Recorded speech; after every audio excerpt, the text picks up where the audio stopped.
Muito bem, gente, estamos de volta com o Esporte Amazônia, para a gente falar agora de natação e não é falar de qualquer braçada não, viu, meu amigo?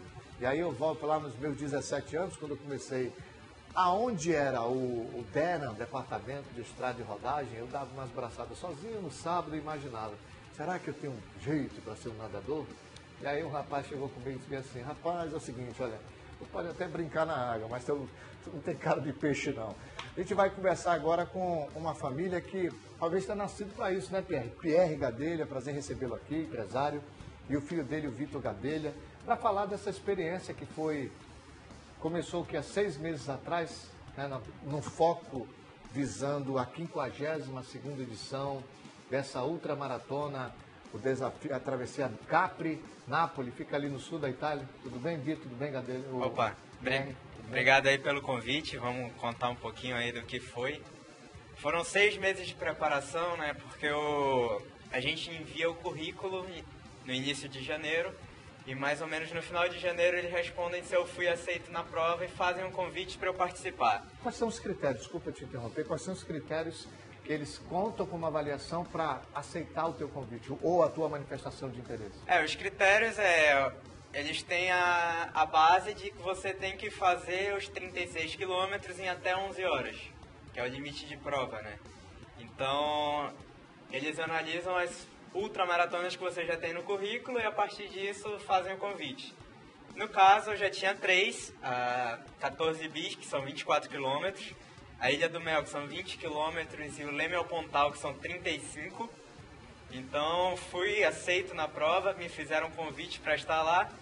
E aí, a gente foi correndo atrás do dinheiro para participar, consegui e trouxe o troféu para casa. E agora, deixa eu conversar com o Pierre. Pierre, me diz uma coisa, você não chegou a dizer assim, vai procura o futebol, vai pro futsal, vai pro jiu-jitsu. Até que ele posiciona o troféu direitinho? Tá bom assim? Tá ótimo. Fala aí, Pierre. Hoje foi assim, rapaz, é o seguinte, vai pra natação, ó. Não, bom dia, Marino. Como ele mesmo conta, ele começou a praticar esporte para fugir da educação física. E com essa prática de esporte foi até engraçado, que ele dizia logo, eu não quero competir. E começou a competir a parte de piscina, por um bom tempo, ficou até os 15 anos, e depois dos 15 anos ele disse, pai, vou parar, passou 1 ano e meio parado, e quando voltou já inventou a maratona. Começou com as provas de 5 km e hoje ele virou ultramaratonista. Então é uma coisa que ele faz com o maior prazer, é uma coisa que a gente trabalha justamente para dar essa condição de ele fazer justamente por saber que é uma coisa que ele faz por paixão, porque você imaginar, ele chega a nadar 60, 70 km por semana. Nessa preparação para Capri-Nápoles, ele fez um treino na piscina do Clube do Trabalhador.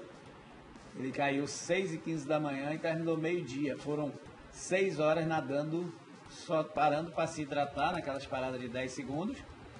E chegou a nadar 24 quilômetros. Então, para você nadar 24 quilômetros, 6 horas dentro de uma piscina, você não faz se você não gostar. Então, devido a esse interesse dele, essa paixão que ele tem pelas águas abertas, a gente sempre está apoiando. E aí uma curiosidade que ontem eu perguntei, eu usei o termo água é pesada, água salgada, a água doce é mais pesada do que a água salgada. E o Pierre diz, a densidade da água salgada, ela é menor, ou a água doce tem uma maior densidade que a água salgada. Treinar na piscina ou treinar numa água aberta, vamos lá, no Riozão Negro, no Solimões, fez ou faz alguma diferença? Faz. O treino da piscina, ele acaba sendo um pouco mais técnico, né? A gente consegue ajeitar o que está fazendo a abraçada certa, se o ritmo que a gente está fazendo está um ritmo bom, a gente consegue acelerar ou diminuir. Então, o treino da piscina, ele acaba sendo mais importante até. O treino no rio, a gente acaba fazendo para simular o que pode acontecer na prova. Então, e por ele ser mais pesado, acaba sendo mais difícil do que vai ser a prova. Então, a gente faz para testar a hidratação, se vai dar certo. A gente vai testar o traje que a gente vai usar na prova. Então, é mais como uma simulação do que como treino. E aí o treino do mar é mais para conhecer o local, né? Por exemplo, agora, lá a prova foi na sexta, eu cheguei na segunda, de manhã eu treinava na piscina e de tarde eu treinava no mar, que era justamente para adaptar o corpo ao sal e também já ir sentindo que a gente ia pegar na prova. Quais foram as principais dificuldades que você encontrou nessas suas 11 horas, hoje, esses 36 quilômetros, que tu podes passar para o telespectador? Eu tive o problema de o meu barco de apoio parar 3 vezes por falta de gasolina. Então, nadei, dessas 3 vezes, 2 eu nadei sozinho, continuei sozinho. Na terceira, o meu treinador pediu que eu ficasse, até por questão de segurança. Mas o pior mesmo, eu acho que foi a questão do vento. Entrou um vento muito forte contra no final, então a gente nadou mais ou menos umas 3 horas contra o vento. Então, eu tive que fazer muito mais força do que eu estava preparado e isso desgasta muito. Então, no final, cheguei exausto. Isso foi na sexta. Isso. E aí no sábado tu caiu de novo na água? Como é que foi isso aí, Gadelho? Eu pensei, ele falou em off, eu imaginei, pô, essa zoação do Vitor, né? Ele falou, não, eu dei sexta, 11 horas, e no sábado eu fui competir de novo, normal. Não, na verdade, no sábado meu treinador ia treinar, e na hora que ele estava se arrumando, eu perguntei, Samir, você acha que é uma boa treinar, eu nadar um pouquinho só para relaxar? Aí ele, cai lá, nada uns 500 metros, bem lento, bem devagar, só para a musculatura ir voltando ao ritmo. Então no sábado ainda nadei uns 400, 500 metros, e quando foi na terça eu já voltei a treinar. Domingo e segunda foi viajando. Temperatura lá, como é que tava? Dentro d'água estava uma média de 24 a 25 graus. Agradável, né? Fora estava bem quente. Período quente. Aí é quando você chega, correto? Isso é a chegada. Eu até brinquei com eles ontem quando estava na CBN, rapaz, chegou fazendo força e tal. Moleza, até brinquei com o Pierre, com o Vitor. Moleza, só 11 horas. É puxado demais, né? É puxado, mas é gostoso de nadar. Pierre, fala um pouquinho, Pierre. O que você perguntar como pai, nem precisa, né? Mas o que representa para o Amazonas esse tipo de resultado nessa prova que é a ultramaratona? Olha, eu acho que a gente está fazendo um legado. O Vitor, com essa prova, ele conseguiu mostrar que qualquer pessoa é capaz, desde que se prepare. Que é essa a intenção do Vitor, motivar as pessoas a fazerem as provas. Não precisa fazer uma de 36, faça uma de 1.500, depois faça uma de 2.000. O importante é que você pratique. E desde que você seja orientado por uma pessoa profissional e que trabalhe para você fazer. Qualquer um é capaz de fazer. Agora, é um resultado onde nós colocamos a bandeira do Amazonas a nível internacional, nas águas abertas, e isso já abriu portas. Hoje mesmo nós recebemos um convite para participar em novembro de uma prova em São Paulo, que é... Esqueci o nome agora, não me veio agora. Vamos fazer o seguinte, eu queria saber do Pierre o seguinte, em águas abertas, né, o resultado dele pode ser uma prova de estímulo para outros alunos, pode ser uma prova de estímulo para futuros nomes? Com certeza, foi um resultado muito positivo, foi um resultado que ele galgou durante esses 6 meses para chegar no final a ter esse resultado, e se Deus quiser vai servir de exemplo para muitos atletas. A gente tem lá na Aquática Amazônica, tem o Caio Sakamoto, que está começando a gostar de águas abertas. É porque a turma nova em si, ela não gosta de provas longas. E isso aí é uma cultura que está mudando a nível Brasil. Só para você ter uma ideia, no Leme ao Pontal, que é um desafio que só 6 pessoas fizeram, o Vitor é o mais novo. Porque a turma mais nova não é muito chegada, que é um treino muito pesado, porque não é que seja pesado, é muito demorado. É muito longo o treino. Então a turma nova já não tem tanta paciência como para isso. Mas nós temos aqui grandes nomes. Nós temos a Elisa Maia, que gosta também de águas abertas. E não sei se lá na frente vão fazer. Hoje, como você me perguntou da natação, até falar, a seleção amazonense veio agora do torneio Milton Medeiros, trouxe o 3º lugar geral, que é uma grande conquista para nós. Não sei te precisar a quantidade de medalha, mas foi um resultado, foram 32 atletas que a federação levou, teve vários resultados positivos, E isso só faz com que cresça a natação amazonense. A natação amazonense, ela tem a piscina, ela tem o águas abertas. E, graças a Deus, as duas estão andando bem. Que bom. Perguntei, foi no intervalo, não foi? Que a turma do Facebook acompanhou. O que você abre mão? Porque ele disse assim, o que tu tem que abrir mão? Eu disse nada, mas tem uma coisinha que sofre um pouquinho, né? A alimentação que é o mais difícil, que às vezes eu tenho que me regrar bastante. Eu gosto muito de doce, né? Então, às vezes eu tenho que controlar. Às vezes dá, às vezes não, né? Mas... Entre nós aqui, entre nós, né? O Pierre tá aqui, eu tenho que perguntar. Pierre chega alguma vez e tá aí? Segura, calma. Não, eu consigo fazer esse controle legal, assim, mas principalmente em época de prova, né? Por exemplo, agora, para fazer a prova, um mês antes eu cortei refrigerante total. Então, eu consigo ter esse controle. Mas fora isso, não preciso abrir mão de nada. Até porque eu consigo... eu sei lidar com o meu tempo. Entendi. Então, a maioria dos meus treinos eu faço nos meus intervalos da faculdade. Quando não, é antes ou depois. Então, dá tudo certo. Para o segundo semestre, quais são as competições que estão previstas? Que tu pretendes, ou que você já tem definida uma programação, já está nessa programação, ou que você está analisando, vocês estão analisando para poder participar? A gente costuma fazer o calendário no ano anterior, então já tem tudo programado. Agora em novembro eu faço a 14 bis, são 24 quilômetros de Bertioga até o Guarujá, que eu já fiz uma vez, em dia 11 de novembro. E agora surgiu o convite para fazer a travessia do Canal de Ilhabela, dia 5 de novembro, também lá em São Paulo. Qual é a distância? O nome... 7 quilômetros. 7 É um lazer. Para quem faz 35 quilômetros, desculpa, tá? Eu estou falando como leigo. 7 quilômetros é um passeio, é um treino. Não, na verdade, para mim é até um pouco mais difícil, que eu preciso acelerar muito mais do que eu estou acostumado, né? Na prova de 30, 35, a gente mantém um ritmo constante e vai crescendo no final da prova. Você administra mais para não ter que faltar combustível no final. Na prova mais curta, de 5, 7, às vezes até menor, de 3, a gente já tem que fazer uma força logo desde o início. Então, é um treinamento que eu não estou adaptado a fazer, então chega na hora da prova, eu tenho que fazer na hora. E aí nem sempre dá certo. Às vezes sim, às vezes não, mas a maioria dá. Então eu tenho bons resultados também em prova pequena. Vamos falar a tua rotina, como é no dia a dia, porque tu falasse aqui em off. Faz faculdade de engenharia, né? Engenharia de controle de automação. Automação tem tudo a ver com tudo, mas ele se identificou com até que período? Eu estou no quinto. Quinto período. Como é administrar a faculdade?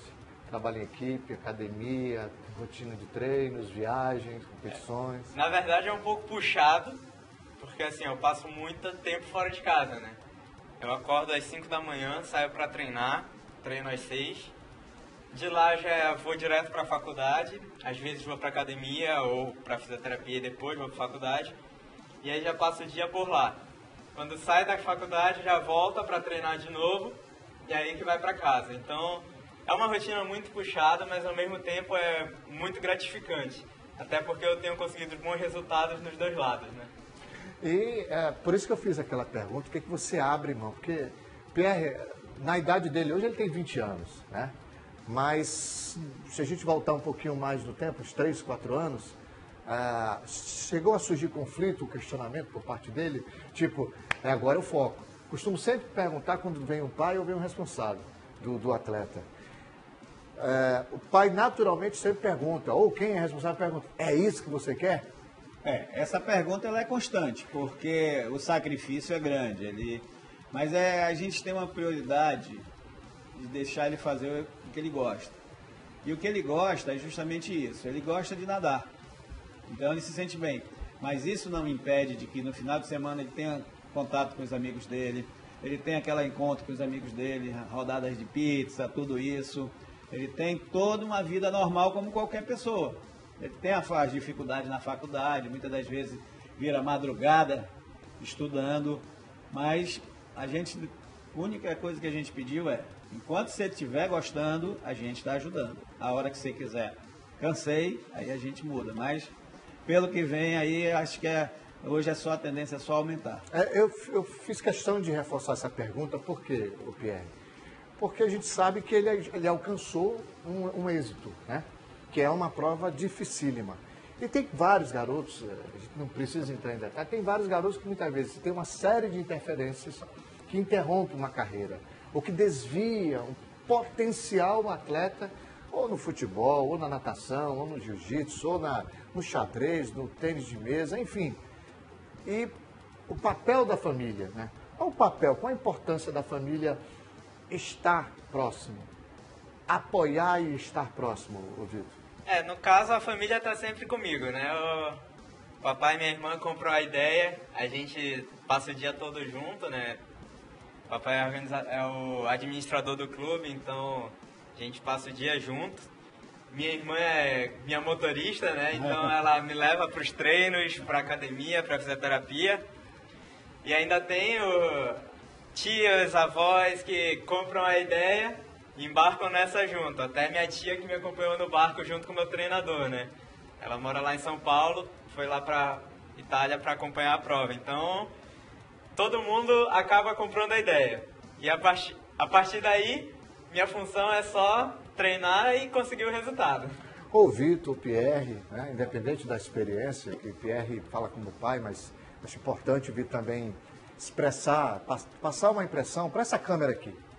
Para essa câmera, para o garoto que muitas vezes, ou aquela menina que as dificuldades surgem na vida, e surgem para todo mundo, para não desistir ou algo parecido. Qual é a mensagem que vocês teriam para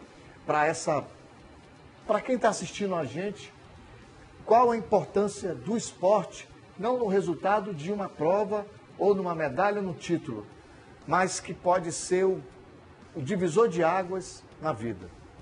Na verdade, eu posso citar até durante essa prova mesmo. Com 8 horas, quando começou a ficar mais forte o vento, o meu treinador falou, você tem 20 minutos para passar de tal ponto, senão a prova pode ser cancelada e aí não vai valer nada. Então eu já estava cansado, né? 8 horas de prova, já estava com mais ou menos 30 quilômetros, e eu comecei a fazer força. Comecei a sentir cansaço, dor que eu não estava sentindo antes, continuei acelerando até chegar. Então ainda fui além do que eu tinha, então não desisti. Até porque eu sabia que todo o Amazonas estava comigo, todo o Brasil estava comigo. Então é isso que dá forças para continuar, né? A gente busca sempre o melhor, mas ao mesmo tempo com os amigos, com a família apoiando, não tem como desistir. Marildo, o que eu digo é o seguinte, muitas pessoas me questionam, até é engraçado, quanto que o Vitor ganhou nessa prova, financeiramente? Financeiramente ele não ganhou nada, mas ele ganhou justamente isso que ele falou, a determinação, a vontade. E é isso, a pessoa para praticar esporte, quando ela gosta, ela bota o esporte acima. Muitas pessoas chegam para mim e dizem, vocês gastam muito dinheiro. Eu digo, eu não gasto, porque eu invisto, porque não é que eu vá ter retorno financeiro na frente. Só que quando chega no final de semana, eu sei onde o Vitor está. A chance de eu ir buscar ele numa delegacia ou no hospital é mínima, porque ele pensa em esporte. O esporte, ele traz educação, ele traz disciplina, ele traz respeito do ser humano com o outro. E isso é mais importante. Não é o Vitor poderia ter chegado em último, mas ele lutou. É essa que é a ideia do esporte, é crescer como pessoa. Esse troféu hoje ele é muito importante, mas depois outros virão. Mas a pessoa, Vitor, ela só tem a crescer.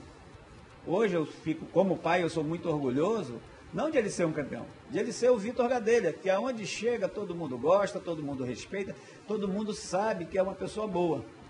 Verdade. E isso só o esporte traz. Por isso que eu fiz a menção ontem de tratá-los como a família Gadelha. É até engraçado, Marildo, que nós temos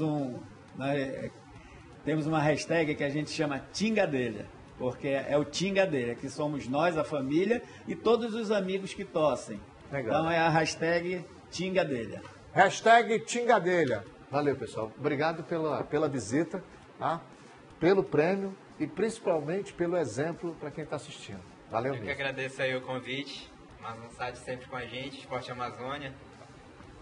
Eu queria até dar um depoimento aqui rapidinho. O Vitor, quando começou a nadar, a parte de maratona aquática, a Amazonsat, o Esporte Amazônia, através do Ronaldo, foi um dos canais que mais abriu a porta para a gente.